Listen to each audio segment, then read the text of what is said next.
مرحبا، 9 أرقام قياسية للمغرب بعد التأهل التاريخي في كأس العالم قطر 2022.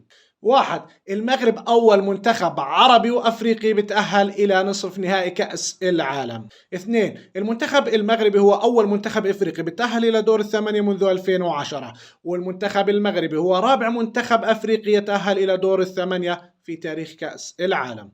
3. المنتخب المغربي هو صاحب أقوى خط دفاع في كأس العالم الحالي بتلقي هدف واحد فقط حتى الآن.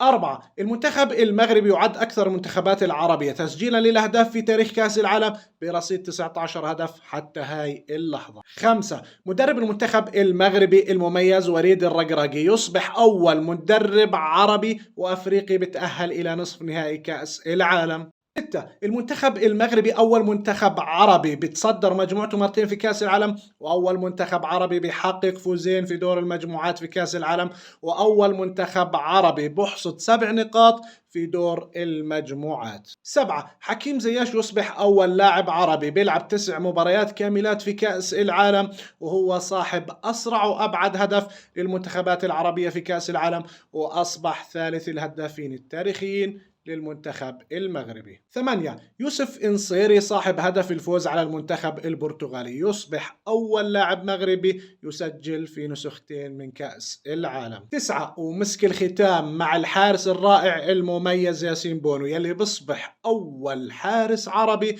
يتصدى لضربتين ترجيح في تاريخ كأس العالم. المغرب شرفنا وأبدع مهما حصل معه في مباراة نصف النهائي أمام المنتخب الفرنسي.